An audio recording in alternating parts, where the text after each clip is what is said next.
Hey guys, it's Gina Militia from ginamilitia.com, and today I want to show you a really quick demonstration on how Jpeg compression affects the appearance of your image. So have you ever had a situation happen to you where you've shot an image like the one on the screen where you've got a beautiful blue sky, and then you've gone to upload it to the web or print it, and the background starts to look something like this, where you end up with this banding in the background? That's caused by too much Jpeg compression, and so I'm going to show you how to avoid that happening. So let's go into Lightroom.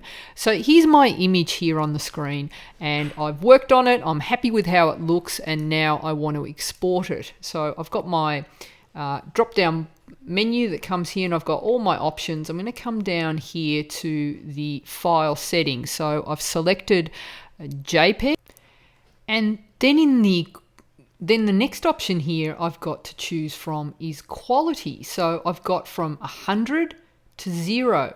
This is the slider that affects the amount of compression that's going to be applied to your JPEG. So if I was to export a whole series, so let's go from 100 to 80 to 50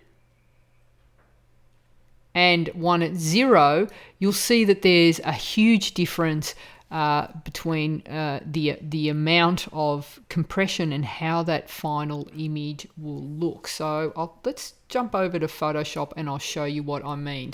So the JPEG exported with 0, so at the lowest quality setting, that's where you're going to get the banding. So basically, when it's reducing the size of the file, it's throwing out information of, bits of color, and so this is why you get the stepping, because you don't have all the color information available. So it's going to give you the lowest quality, and you're going to get this banding in the shot.